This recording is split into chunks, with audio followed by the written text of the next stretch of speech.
Bonjour et bienvenue à ce culte de l'Église protestante unie d'Anguin et de la vallée de Montmorency.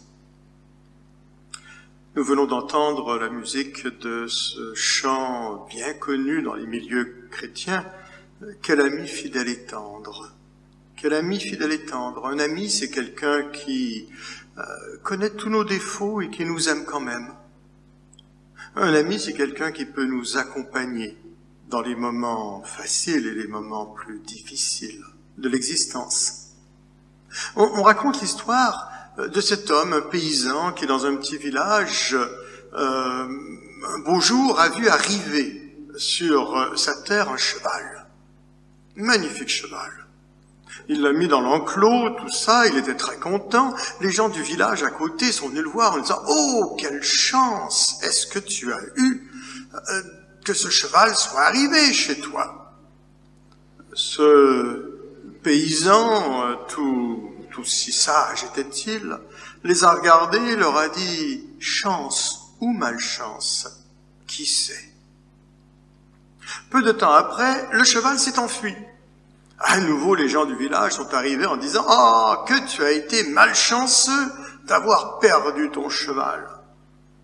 Ce paysan de leur dire alors « Chance ou malchance, qui le sait ?»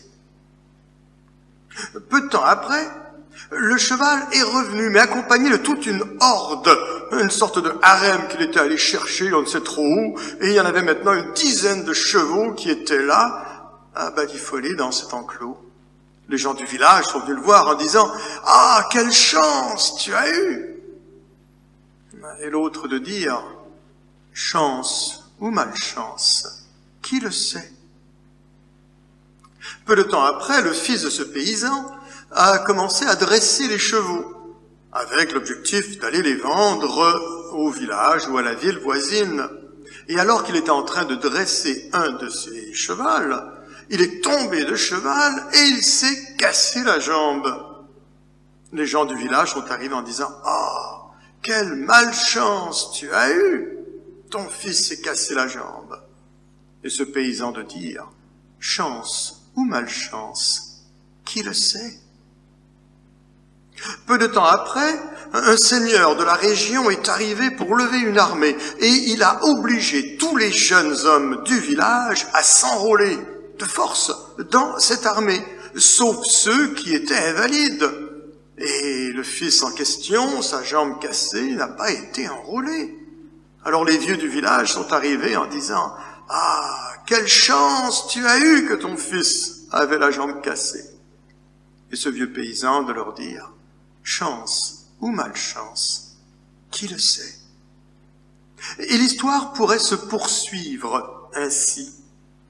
Parce que, chance ou malchance, quand les événements de la vie arrivent, qui le sait?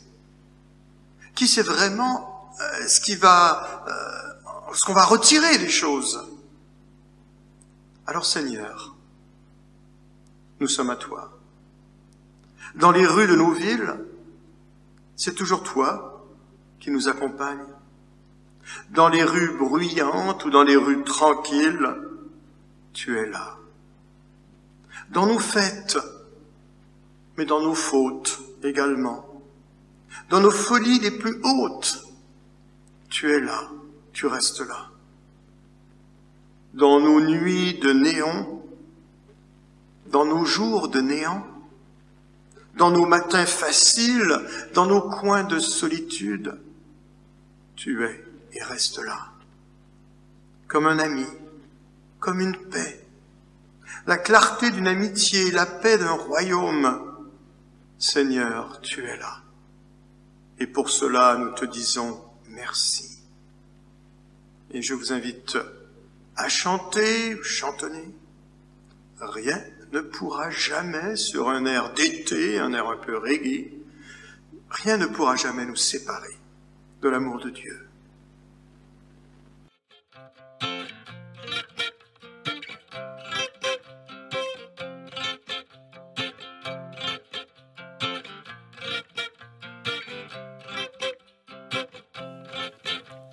Rien ne pourra jamais nous séparer de l'amour donné. Rien ne pourra jamais nous priver de la liberté. Ni le malheur, ni l'inquiétude, ni toute la souffrance qui nous vient d'ailleurs. Aucune faim, aucune misère, ni les dangers que redoutent les veilleurs. Rien ne pourra jamais nous séparer de l'amour donné. Rien ne pourra jamais nous priver de la liberté. Aucune mort, aucune vie, ni la nuée des anges et des esprits. Aucun pouvoir, aucun combat, aucune force d'en haut ou d'en bas. Rien ne pourra jamais nous séparer de l'amour donné. Non, rien ne pourra jamais nous priver de la liberté. Nous allons lire les versets 14 et 15 du chapitre 8 du livre de l'Ecclésiaste. Il est une vanité qui a lieu sur la terre, c'est qu'il y a des justes auxquels il arrive selon l'œuvre des méchants, et des méchants auxquels il arrive selon l'œuvre des justes. Je dis que c'est encore là une vanité. J'ai donc loué la joie, parce qu'il n'y a de bonheur pour l'homme sous le soleil qu'à manger et à boire et à se réjouir. C'est là ce qui doit l'accompagner au milieu de son travail, pendant les jours de vie que Dieu lui donne sous le soleil. Et merci à Véronique pour la lecture de ce court texte de l'Ecclésiaste. Au chapitre 8, ces versets 14 et 15. Je rappelle l'essentiel, il y a des justes pour qui le sort des méchants arrive, et il y a des méchants qui reçoivent l'œuvre des justes. Et on pourrait crier à l'injustice. D'ailleurs, j'ai hésité pour pouvoir donner un titre, un thème à cette série de l'Ecclésiaste et à l'épisode, disons-le comme ça, auquel je suis rendu aujourd'hui. Après avoir vu à la poursuite du vent, à la poursuite du temps, à la poursuite des gens, j'ai intitulé aujourd'hui à la poursuite des bénédictions ou de la bénédiction. J'aurais pu intituler à la poursuite de la justice. Il y a un cri, bien sûr, ce cri d'injustice qui est là, en disant « mais ce n'est pas normal ». D'ailleurs, il y a un principe que l'on retrouve dans certains passages de la Bible. On récolte ce que l'on sème. Et pourtant, ce n'est pas toujours le cas. Non seulement ce n'est pas toujours le cas, ici dans l'Ecclésiaste, il dit directement, clairement, que ce n'est pas le cas. Qu'il y a beaucoup d'occasions, beaucoup de situations, où les gens ne récoltent pas ce qu'ils sèment, où quelqu'un fait du bien et n'aura pas en retour la reconnaissance nécessaire, et inversement, quelqu'un fait du mal et continuera à prospérer. C'est d'ailleurs ce que le psalmiste dira aussi, et c'est ce que Job criera également, ou du moins ses amis à Job diront. Justice, et on pourrait parler de la justice sociale, on pourrait parler du pouvoir de la haute finance, on pourrait parler des dictatures qui sont en place depuis des générations dans certains pays, on pourrait parler de la corruption et des abus de toutes sortes, qui donnent l'impression d'être impunis. D'ailleurs, Hollywood et tous les cinémas se font des gorges chaudes à partir de toutes ces histoires où finalement il n'y a qu'une sorte d'impunité aux méchants. C'est pas toujours le cas, bien sûr, bien sûr. Mais si je transpose cette réalité d'une justice sociale à une dimension de justice spirituelle, je l'exprime de la façon suivante. La bénédiction de Dieu n'est pas une preuve de l'approbation de Dieu. Gardez bien cette phrase. La bénédiction de Dieu n'est pas une preuve de l'approbation de Dieu. Bien souvent, les gens ont en tête l'idée suivante. Si je suis juste aux yeux de Dieu, je devrais être béni. Je devrais recevoir la bénédiction. Le psalmiste le dira abondamment. Dieu tourne son regard favorable vers le juste. Il ne permettra pas que son pied chancelle, alors que le méchant, lui, mangera la poussière du sol, etc., etc. Mais à côté de ce cri d'espérance, à côté de cette dimension philosophique que l'on espère, ou philosophico-religieuse, que l'on espère toujours, il faut reconnaître que Dieu bénit, c'est-à-dire fait du bien, autant le croyant que l'incroyant, autant le chrétien que l'athée, autant celui qui ne veut rien savoir de Dieu que celui qui cherche Dieu de tout son cœur. L'apôtre Paul le dira quelque part dans certains de ses sermons, lorsqu'il déclare aux Athéniens, « En lui, chacun d'entre nous, chaque être humain, nous avons la vie et l'être. Il fait pleuvoir sur le juste et sur l'injuste. » D'ailleurs, si on regarde les réponses à nos prières, il faut reconnaître qu'il y a des ambiguïtés. Car si certaines de nos prières ont des réponses et nous réjouissent, d'autres de nos prières n'ont pas de réponse.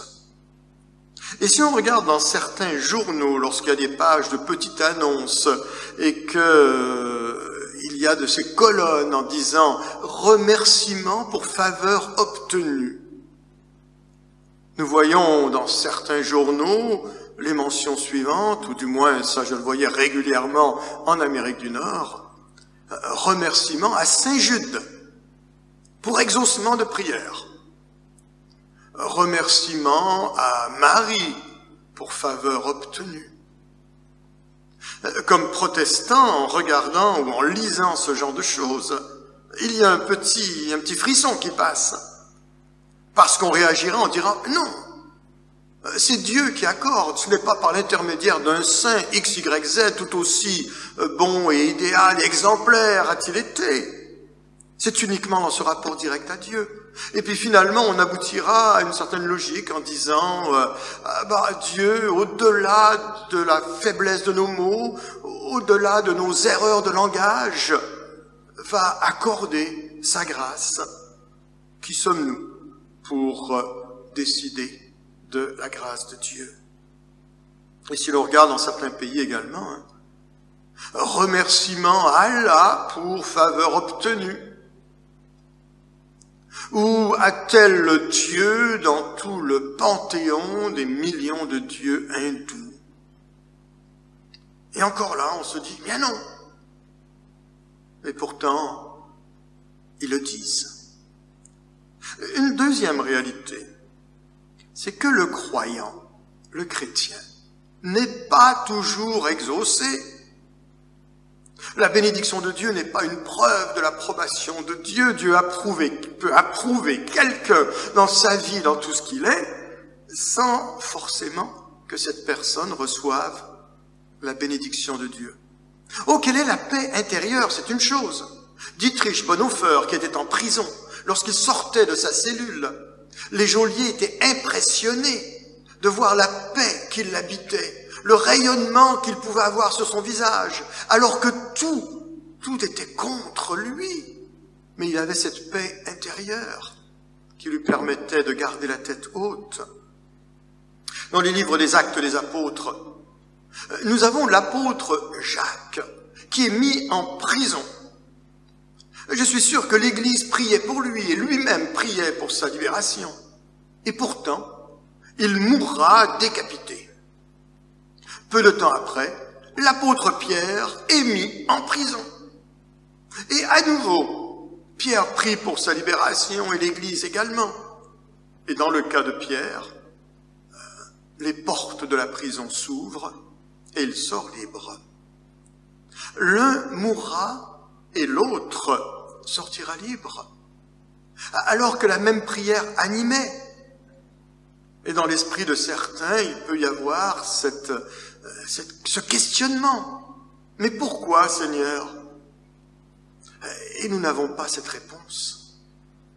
Chance ou malchance, qui le sait? Je me rappelle, au Québec, dans un séminaire de théologie, on venait de déménager de locaux. Et dans des nouveaux locaux, il fallait mettre en ordre, peindre, réparer, etc. Et un certain nombre de bénévoles étaient venus passer un coup de main. Certains des bénévoles étaient des étudiants en théologie qui étaient là. D'autres bénévoles étaient simplement des connaissances de connaissances qui étaient venus passer un coup de main. Certains d'entre eux sans forcément être croyants plus qu'il le faut. Et j'ai surpris une conversation à laquelle je ne me suis pas mêlé à ce moment-là, mais j'ai tendu l'oreille attentivement. Alors il y avait cet étudiant en théologie qui parlait avec un autre, ils étaient tous les deux en train de faire de la peinture, et cet étudiant disait quand je prie, Dieu exauce mes prières, tout cela, et l'autre disait non, c'est la pensée positive qui nous garde. Ce n'est pas Dieu, il suffit d'avoir les bonnes vibrations, les bonnes ondes positives pour que les choses soient ajustées en fonction de nos besoins. Et ils s'obstinaient l'un l'autre sur cet aspect de la réponse à la prière, le chrétien et l'autre adepte de la pensée positive. Et celui qui était adepte de la pensée positive arrive en disant « Regarde, en ce moment, j'ai besoin d'un lave-linge.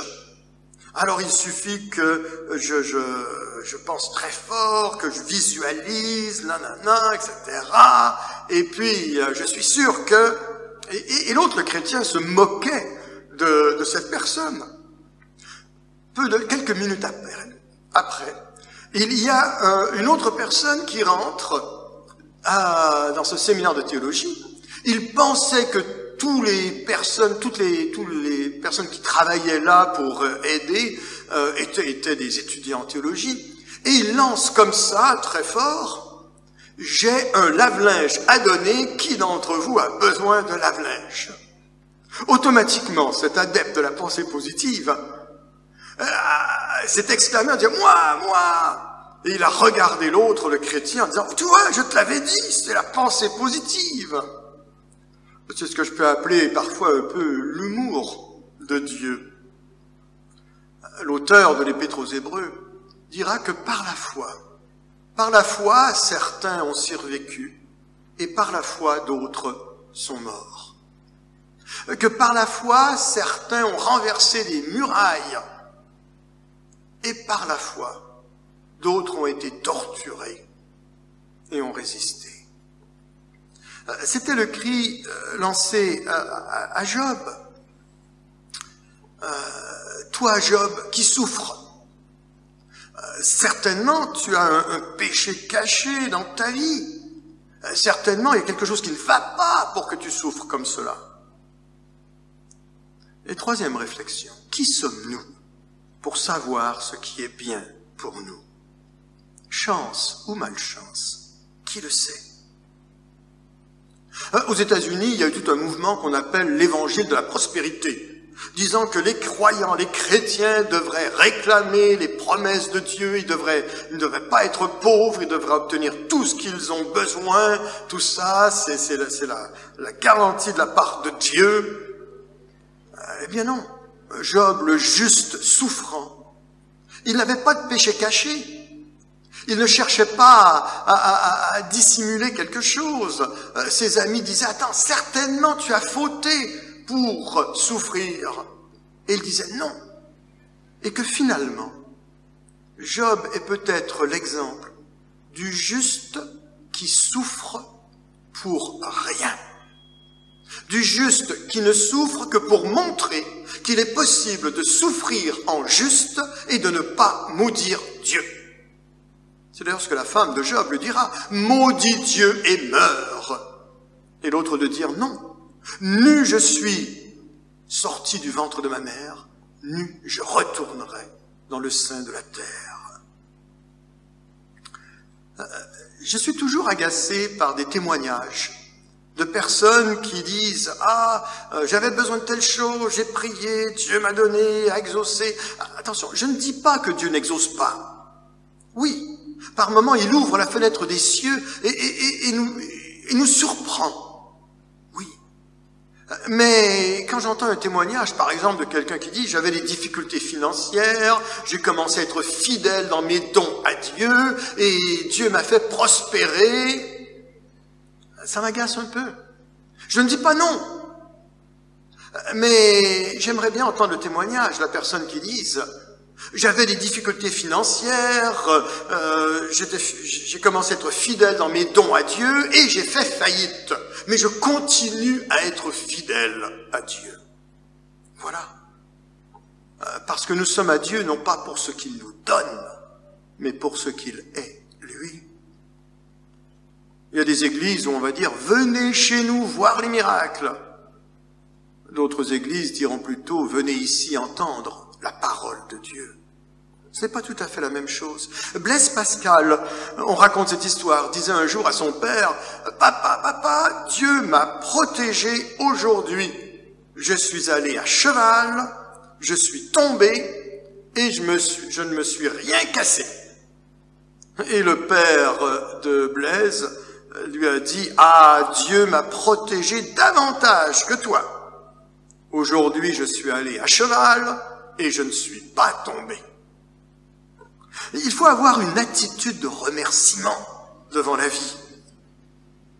Oui, mais de ne pas chercher à se mettre à la place de Dieu pour savoir qui est le juge. Parce que là apparaît une quatrième réflexion, la bénédiction n'est pas une preuve de l'approbation de Dieu, mais une conséquence. Une conséquence qui n'est pas toujours immédiate. Le temps de Dieu n'est pas notre temps.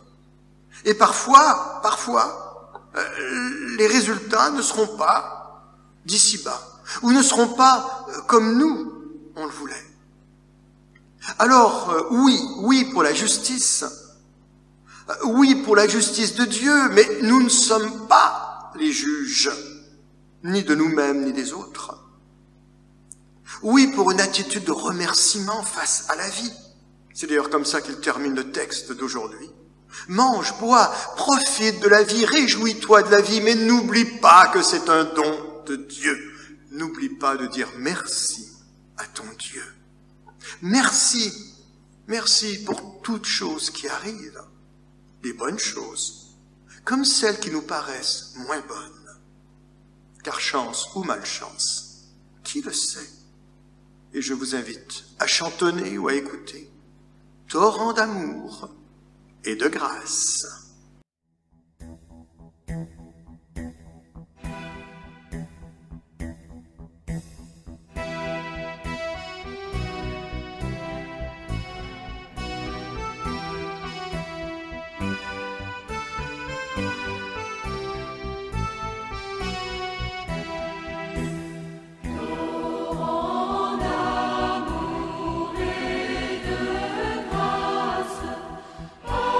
Amour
Et nous arrivons au terme de ce culte.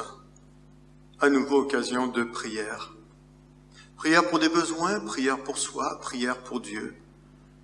Prière d'adoration, remerciant Dieu pour ce qu'il est. Prière de louange, remerciant Dieu pour ce qu'il fait. Prière d'intercession pour les besoins de gens qui nous sont chers, des proches ou des gens qui sont loin. Prière de requête pour des besoins que nous avons nous-mêmes. En toutes choses, avec remerciement. Seigneur notre Dieu, avec l'œuvre de ton Fils, l'envoi de ton Esprit, tu as mis le comble à ton amour pour nous. Que cet amour nous rassure et nous envoie. Quand nous sommes lourds de nos échecs et de nos fautes, que ton amour nous rassure. Qu'il nous envoie annoncer le pardon, refléter ton pardon sur nos visages, annoncer la libération, vivre la liberté. Quand nous sommes inquiets pour notre avenir, ou l'avenir de nos enfants, alors que ton amour nous rassure, et que nous puissions être des témoins de ce salut de Dieu, de cette présence de Dieu. Et quand nous sommes un peu timides dans notre joie de vivre, dans notre reconnaissance de toi, alors que ton amour nous rassure. Dieu seul est lumière, mais nous pouvons la faire briller aux yeux de tous. Dieu seul est vie, mais nous pouvons rendre aux autres le désir de vivre. Dieu seul peut faire ce qui paraît impossible, mais nous pouvons faire le possible. Dieu seul se suffit à lui-même, mais il préfère compter sur nous. Et que le Dieu de toute grâce, celui qui est Père, Fils et Saint-Esprit, soit avec chacun d'entre nous. Allons dans la paix du Seigneur, soyons nous-mêmes artisans de paix. Recevons la bénédiction de Dieu, afin qu'en retour nous soyons nous-mêmes une source de bénédiction pour les autres autour de nous. Amen. Et bonne journée à chacun d'entre vous.